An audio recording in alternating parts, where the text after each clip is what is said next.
The security guard at the country club gate gave my invitation a quick glance before shaking his head. "Ma'am, this guest was removed from the list." I didn't flinch. Just smiled politely and handed him the second card from my clutch. A cream envelope, hand addressed. This time, the name printed in gold ink drew a visible reaction. His eyes flicked down, then up to my face, then back to the card. "Grace Whitmore," he read aloud. His voice lower now. "Executive Director of Montgomery John Solutions." He stepped back like the title itself carried weight. "I'll let them know you've arrived." I didn't wait for permission. I stepped past him, heels crunching the pebbled walkway, heart thudding like a war drum beneath my ribs. It had been 11 years, 11 years since anyone in that clubhouse had said my name out loud. 11 years since I'd been airbrushed from the perfect portrait of the Whitmore family, not literally dead, but in our family, a social death was far more thorough. My parents, Jonathan and Lydia, didn't do things halfway. When I left, they didn't just close the door, they buried the evidence, but I wasn't always the pariah. Growing up in our perfect Connecticut town, I was the dependable one, the good daughter, the one who kept her voice calm, who took her sisters shopping, who made coffee just how mom liked it. Vivien was the beauty, the star. Emma was the baby, the sweet one, and me. I was Grace, the in-between, the one who kept the family machine running, until I chose love over legacy. That was the crime they couldn't forgive. A waiter at the entrance offered me champagne. I took it, not because I wanted it, but because holding something gave my hands purpose. Inside, chandeliers shimmered over marble floors, string quartets played covers of pop songs, and voices floated in gentle laughter. I caught sight of a familiar back. Vivien, blonde, elegant, smiling wide for some socialite's camera. I didn't wave.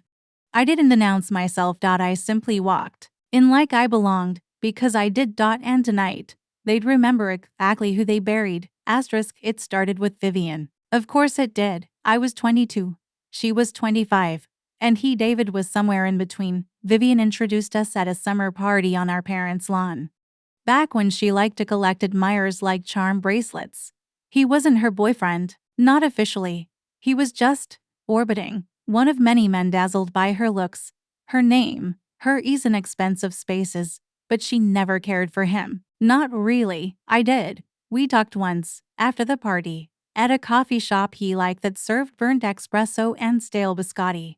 He said he liked women who listened more than they performed, who saw through the noise. And I felt seen. We didn't fall fast. We fell slowly, carefully, like two people afraid of doing wrong, but helpless against the gravity of something real. By autumn, we were in love. When Vivien found out, it wasn't heartbreak she showed, it was rage. Not because she'd lost him, but because I'd stepped into her light. "You took what was mine," she hissed one night, corners of her mouth trembling, eyes glassy. "He was never yours," I said quietly. "You didn't want him until I loved him." She didn't slap me. That would have been too dramatic. Instead, she marched into the dining room and forced a tribunal. "Mom, Dad, Emma," young and stunned. Vivien told them I had betrayed the family, that I'd crossed an unforgivable line.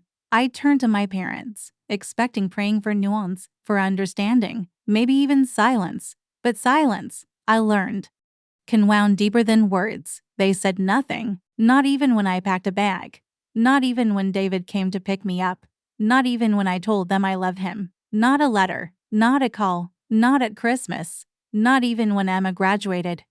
My mother's friends began saying I had moved abroad. One even said I joined a cult. It was exile, without a grave. And what stung wasn't just that they banished me, it was how easily they adapted to my absence. But David held my hand through it all, and I swore to myself, if I was already dead to them, I come back as someone too powerful to ignore. Portland was cold and wet and unfamiliar, but it didn't care who my parents were. That made it perfect. David and I shared a basement apartment with bad plumbing and creaky floors. We had little, but we had each other, and that was enough to start. I waited tables while he wrote freelance copy for ad agencies, and slowly, life began again. Then came Sarah Montgomery. She was a client at the cafe where I worked nights, always reading financial reports with a red pen and drinking straight espresso. One evening, she noticed me correcting a businessman's pitch deck while refilling his coffee. "You ever thought of doing that for a living?" she asked. I hadn't. She hired me part-time, mentored me, believed in me. 5 years later, Montgomery John Solutions was born. We specialized in crisis strategy. When elite families or politicians were one misstep from scandal, they came to us.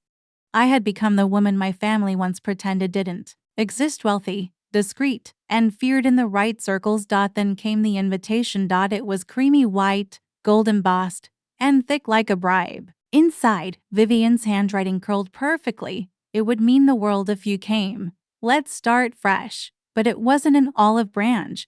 It was a PR move.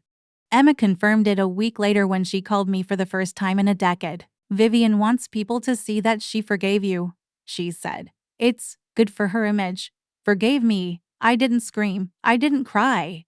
I just listened to my baby sister justify my erasure like it was a plot point in some family soap opera. So IRSVPD, yes. And I walked into that country club in a tailored black dress, with pearls at my throat, and the calm of a woman who didn't come to make peace. When Vivien spotted me across the ballroom, her smile twitched. Our father approached first. "Grace, we didn't expect." "You should have," I said, extending my hand. "Jonathan Ashford Sr. Yes, I believe your law firm consulted us last quarter." His eyes widened, then I turned to the crowd. "My name is Grace Whitmore. I'm co-founder of Montgomery John Solutions. We handle crises the way some families handle Christmas cards, quietly, thoroughly, and without apology." It went silent. Then someone clapped. They didn't see a pariah. They saw power. Even Vivien's fiancé looked impressed. Later, Emma found me near the bar. "You didn't come back for us," she whispered. "No," I said. "I came back for me." She reached out, a flicker of something real in her eyes. "Can we try again? Not as props, as sisters."